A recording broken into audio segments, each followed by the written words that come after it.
Okay, before I get into the debate with Neil here, I want to show my evidence and then we will go forward.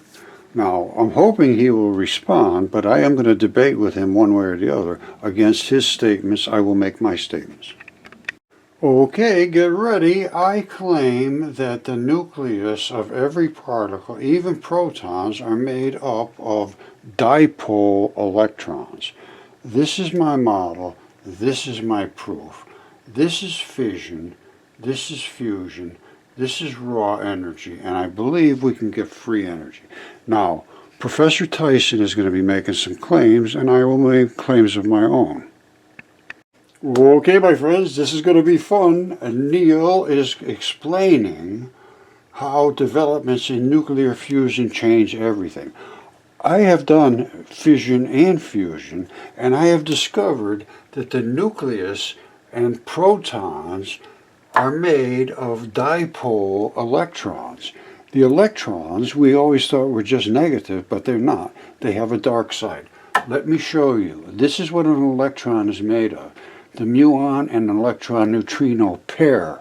I will show you. Only the electron burns. The muon is a solid mass fixed particle. That's what they say at Fermilab and CERN.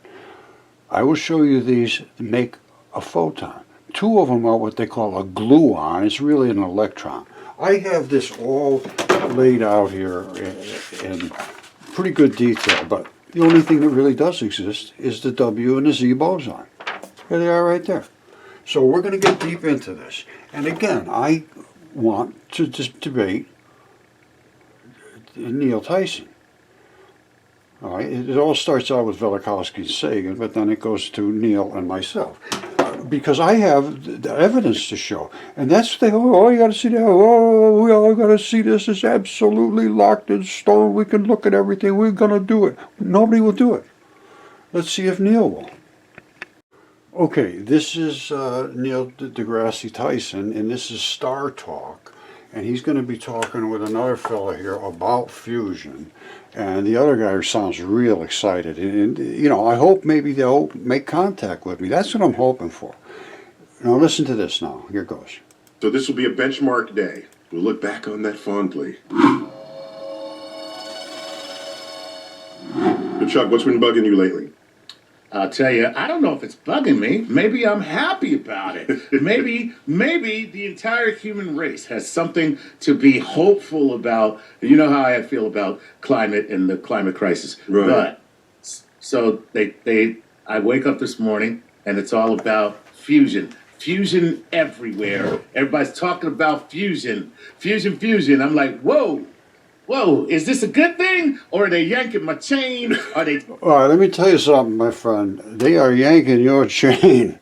They're talking about, wow, we got into fusion, and in 10 years maybe we can see something. Wow, he's got a heart. Now, here's what I'm proposing. Something you can walk around with, and it's contained inside here, and it is powered by the lasers that I showed separating the glowy, burny part from the pushy black part. Can you see that? No, you can't. This is what I want to be able to present, to just have it tested out. It shouldn't take more than a week or so to tell one way or the other, are we going to get, it wouldn't even take a week. Are we going to get extra energy or not? And we can harvest it here, and I have a couple other designs which do other things maybe even more efficiently. But if we could put a substrate here, we could focus this white, glowy, burny particles right against there. And I think they are going to be powerful as hell. See there? There it is right there. These are the particles, smallest ones they can find. He says that's a fixed one and that's a point one. All mass, no mass. All power fields. All right, now this is dark matter. They didn't realize it. And he also talks about the quantum foam, which empty space is not empty. Exactly what he says. Here it is down here, quantum foam. Empty space is not empty. He agrees with that. I do too. What else we got here? Oh, those neutrinos. Fermilab today was, oh, this is a standard model. He says it's the most successful theory ever. I say no, it's not. The only two particles that exist is the W and Z. All this stuff is just fluff based around these two particles. And this I can show quite well as well. 1.5. Oh, this guy here. Now, I've tried to contact him. Guess what? Watch this. The energy production took less time than it takes light to travel 1 inch. Kind of fast. So this is pretty cool. I have a special message to listeners who want to work on exciting, challenging, and important problems. We're hiring. Well, I sent an email to him and Don Lincoln together to say, please, please, look at my information. Let's see if they're hiring. You know, I don't want a job. Well, I'll tell you, give me a job. Who cares? I don't care about the money at all. It has nothing to do with money.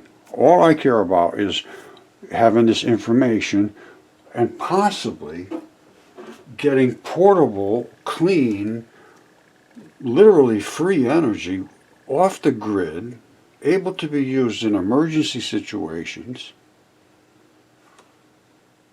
I don't see any better way. It could possibly save the Earth. That's what they always talk, oh, fission, fission, fission, fusion. Well, let's see what Neil has to say. But that's what they're saying. This is the Department of Energy. This was a big deal. That's Secretary Graham, Department of Energy. I tried to get a hold of them too and see if they would intervene and look at my stuff. But everybody defers. Really, literally now, basically everybody defers to Fermilab. That's what they tell me.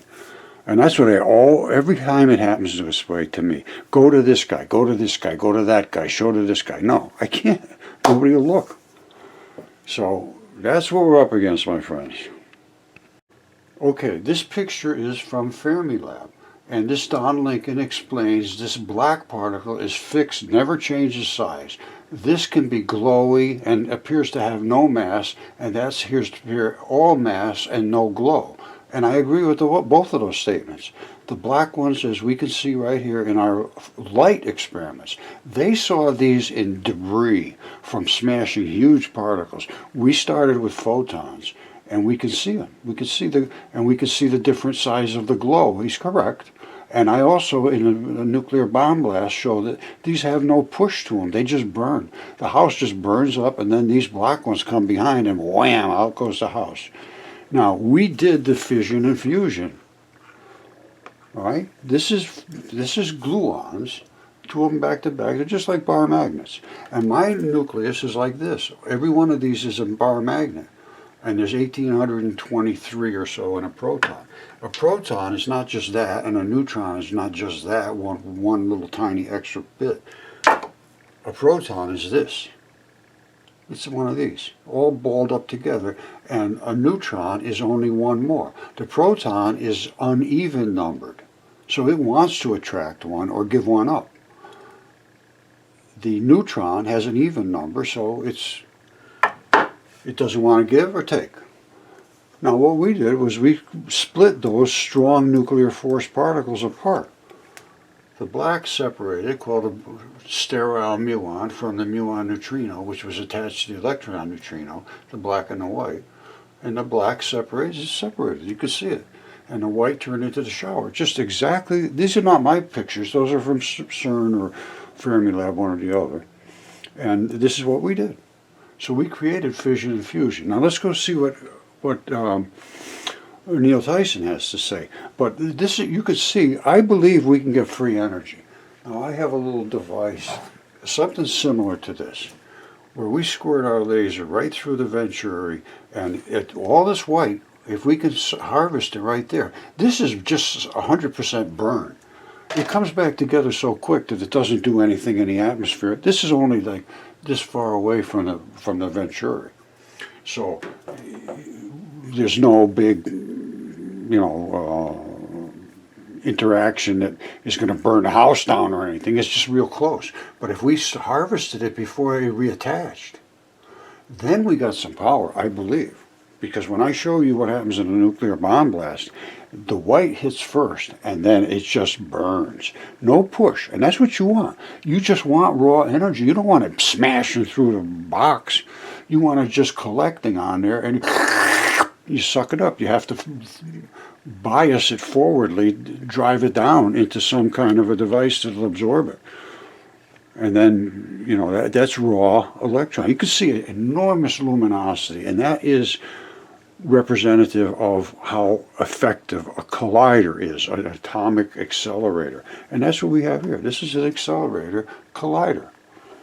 Fission, fusion. We did it, only it's subatomic. It's not breaking apart huge particles. But all they're doing is skimming off the top a bunch of electrons off the top. They're breaking apart one molecule and converting it into electrons.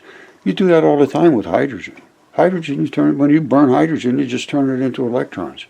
Hydrogen, how could you possibly get all of the power out of hydrogen you get if that's all it was one big blob like this? When you put a spark to these, instead of just this thing, how could it do anything? Here, put a spark to this, and every one of these takes up its own place. And they all have a big field around it. Boom! And I mean, it takes off. And you see, I've shown how the balloon explodes. You put hydrogen and oxygen together in a balloon, and you light it off, and it is just ba-ba-boom. So, I think we can harvest these white particles, not the black ones. The black ones are the pushers and shovers. They're the bangers. These are just the burners. They're just the energy. These are the carriers, the black. It's a lot of work to do here to dig into this. But we did what everybody's all screaming about. And we've tried pushing this for years and years. Rod Warren and I worked together on this. That's all that was involved, just me and him. And all he did was experiments. He did it by accident, and I said, Rod, work with me, would you? We can get this. You did something that nobody in the world has ever done before.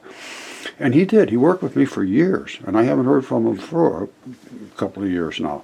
You know, it gets old after a while. You know, it's very hard to keep up and hold your head up against what you got to go through.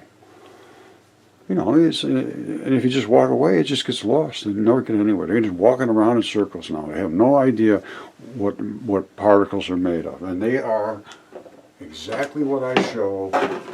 And you can see them. I'm not guessing. There's no guess there. None. Zero. I call that guessless. 100% non-guess. And that's exactly what it shows, Don Lincoln shows at Fermilab. Hold on. Okay, this is literally horrifying. This is a nuclear bomb blast. This is called Atom Central, and this is the teapot test houses, and they put mannequins and so forth in. This is exactly at the first particle impact. Nothing's moving here. It's just these particles are coming in, and they're going to burn everybody up. Now watch. All right, it's going to very slow motion. See, everything out here is burning. The flash came in. They're not burning, but the house is outside, totally burning. Watch. See it burning? And then boom, that's it. Case is closed for them. Now, the next thing we're going to see is the house. And what's going to happen is the same thing's going to happen. The white is going to show up first and just combust the house completely up. And then a second later, away goes the house because the black will come from behind. Don't forget, here's the explosion going off. Boom. All right, get ready. Boom, there it goes. Here's the white particles hit. They're just burning. It was like those people sitting inside looking outside. Wow, look, the house is on fire. And all of a sudden, boom, they're gone. The case is closed. Now, everything comes back to fill that void, or because this dark matter is still there as gravity. Okay, get ready for this. Watch what happens. It's in very slow motion. The first thing you're going to see is that brilliant white. Almost nothing moves, literally nothing, but you're going to see It's just vaporizing because all the electrons are trying to push into the other electron fields. They don't have any mass. They have separated from the mass. Look, watch. Look at, that's all that happened. That's all that happens. It's just burning. That's it, just burning. Now the house outside is completely combusting. But that's just because the electrons have hit, the glowy part. Now, which is called the W boson. Now comes the Z bosons, which are the fixed particles. And that'll take the house to bits. Watch. It's just, nothing happened at all. Nothing. No, that's basically stopped and gets shutting down. And all of a sudden, here comes the black guys. Boom. And look at what happens. That's not a good place to be. And it's just, they're just heavy as hell. And the other ones do no push at all. They just burn. It appears to me one is massless and 100% energy, and the other one is zero energy and massive as hell. But that zero energy wants to be attracted to the complete energy. So it becomes basically gravity, dark matter, the muon, the carrier boson, the Z boson, the fixed particle, the dark side of a gluon. All right, and it's my dipole electron flood theory, and that is the other side of the dipole of an electron. So it completely fits with all the theory, because the electron still does exactly what it did before. It burns, it pushes, it's energy, it's all those things. But if we can harvest it right at my substrate, or at the substrate, with no push, I mean, nothing could be better than that. You carry it around in your hand. Okay, if you follow what they're claiming their big breakthrough was, they fired all these lasers with a bazillion different watts of electricity, basically, running those lasers, and which made a bazillion different photons, which are nothing more than the little particles I talk about, that I showed you. And then they smash into hydrogen.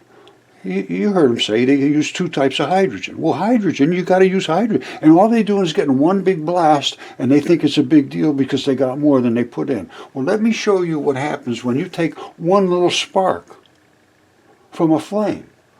Because this is hydrogen. This is what a hydrogen atom looks like. Not this. This. Now, it's stable with this many electrons. If you come in with a flame, and just go, pow! All of them fall apart, and you get an explosion like is an atomic bomb. Literally, it's just unbelievable, because every one of these takes up its own space now. Once they're apart from each other, then they own a big zone. Before, they're right up next to each other, they're tight. But once they get apart, and they just keep going, because they just want to push away from each other. Now watch what happens when he blows up some of these balloons, which only have, I don't know what they have in them, some kind of gas, but they have some hydrogen in them. Then he's going to do the yellow balloon, which is up here. And that one there is going to have hydrogen and oxygen in it. It's H2O2. And what we see here, the first row, this is the delta H. The kids love this kind of stuff. You got to be interactive.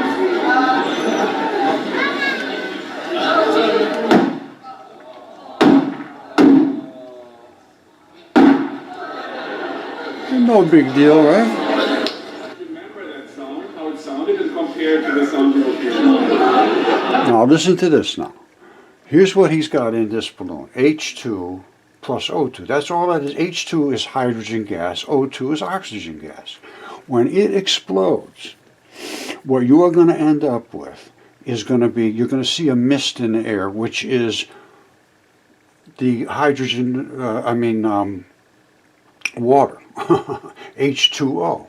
There'll be two of them will convert into H2O, and you'll give off a bunch of other particles. Now, he doesn't really understand, I don't think, because he's saying it changes from H to so forth anyway. What is going to end up happening, all these particles just go flying apart. Oxygen is required for combustion.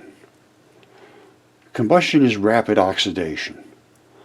And this hydrogen will rapidly oxidate and take up huge spaces. And he tells the kids, he says, open your mouth because your eardrums could blow out. And they think he's kidding. He wasn't kidding. Watch this.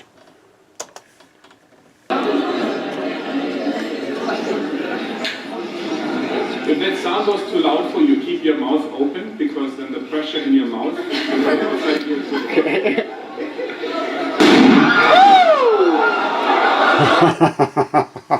He was not kidding. Now, you see all this?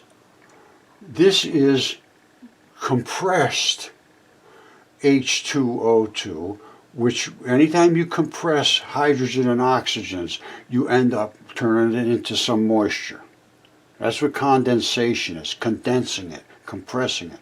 And when that exploded, they all compressed. So now he's got water vapor in the air, and he had that enormous amount of increase in energy. Now, they're shooting a bazillion lasers in and getting just one big pop like that and saying, wow, look at all that energy he got. Look at what he got from a match. I don't think they're getting anywhere, but I gotta get perfectly honest with you. All right, so let's see what Neil's explanation is. Here goes. Lawrence Livermore Laboratories using lasers. And by the way, they've led the world in lasers like for decades. In fact, people on the inside call it lasers, lasers, and lasers. Okay, Lawrence Livermore National Lab. Okay. Let me just tell you something. When they're putting all those lasers in, all they are doing is adding extra electrons until they have so many electrons that they displace everything that is surrounding a nucleus, and then it becomes fusible. And then it obviously gives off a bunch of heat. It's just like burning something into less of a product. And it gives off heat. It's virtually the same thing. They're adding so much heat that I don't think they'll ever break even. They're claiming they did it 1.5 times. Now, they're talking about right at the instant of impact. I would like to see this really, really verified. And they're only talking 10 years from now, they maybe be able to do something. But anyway, here goes. Lasers, lasers, and lasers. That's It's funny. lasers, right? Right. So anyhow, so they have managed to, you can add up how much energy it takes to turn on the lasers and fire them, and then look at how much energy comes out after you've done this. And they got 50% more energy out of this than the energy of the lasers that went into it. That's amazing. Amazing. First time that's ever happened. Now that's an energy source now because you got more out than you got in, which is what I want to know. Which is so. What did it take? What would it be? What did it measure? Like, is it anything significant? Percentage wise, that's great. But like, what would it take to turn this into an energy? If it just broke even. That would be a major that's milestone unto itself, right? But the fact that they got 50% more energy out than they put in, it says, oh my gosh, we can get the physics to succeed. And for my money, I'm saying if the physics works, then it's just a matter of time before engineers say, I got this. I'm going to make something happen. Let me just show you something. All they're doing is burning hydrogen. Hydrogen is the most explosive thing in the entire universe, and they don't understand hydrogen is not just one big solid proton. It would not explode like it does. Let me show you hydrogen explode, and I'll explain to you why it explodes, and I'll explain to you why they don't understand basically how they're ever going to make this thing work. They're putting so much energy into it, and maybe for an instant they're going to get a little excess, but it's not going to be a continuous output like what I'm showing you. All right, Neil Degrasse Tyson is saying, he's talking about nuclear fusion, and when you create fusion and you fuse these particles, you lose the mass. So what happened to the excess mass? It turns into energy. It's thermonuclear fusion. Thermo is hot. Nuclear is the nucleus. Fusion, they're bringing it together. It turns out that when you do that, your products have less mass than when you started with. Whoa! Oh my gosh. Where did the mass go? Exactly. E equals mc squared. My lovely. So the mass on the one side of the equation, if you lose it, it manifests on the other side of the equation as energy. There you go. There it is. And so they manage. That's fusion. So at the long. All right, I can agree with that. However, just saying that, show me. This is what I say, show me. Don't just tell me that because there's an equation. I agree if you start with 100 marbles and you end up with 80 on the other side, 20 of them went somewhere, obviously. That's not the point. The point is, how did it happen? Where did they go? What created that reaction to make them stay away from the other ones? They were glued together before. They're not supposed to unglue. Okay, I think there may be a little bit of confusion about fusion because I don't see it as they are portraying this. You just saw a tiny spark make an explosion like, pfft, and because they are using two different types of hydrogen. Hydrogen is extremely, extremely explosive, and all they're doing it for was 1 instant in time. Our method is a continuous spray of these white particles onto hopefully some sort of a substrate that will accept them as raw energy. They don't move anything, they're just a burning particle. If we are in that raw white energy zone, we should be able to harvest just absolute electrons. That's it, just the white part of the electron. But you know, he's talking about yanking a chain. If you could walk around with this, and you would never have to add any energy, nothing. You could carry them into disaster areas, give them to like Ukraine and places where they have no power, no hope for anything. You could grow plants and pump water, and this is clean and green and no problems, no expansion gases. 100% conversion directly to electricity. That is just unheard of, if it works. And it won't take more than a week to know one way or the other. All right, you could basically learn almost all the physics you need to know in a couple of minutes. In my model, everything is a dipole, the black and the glowy part together. Yes, absolutely. And every molecule is 100% surrounded with the glowy white particles. They surround even protons. They surround neutrons. They surround molecules. They surround atoms. They surround everything. So we never, ever, ever have seen this until we covered the white spray with the black balls. Then we saw them. But this is the model of the atom that everything there is past light. This is light. So we could see the two particles, yes. Here we can see them. After that, you lose track of them, because once they blob together, all you can see is the white. It surrounds all the black. So what's going to happen in a nuclear bomb? All the white will leave first, and the black will be inside and come next. Do you understand? Because the white will always, always, always, always surround the black. So when that bomb goes off, they smash it together and it goes off. The white goes out first here.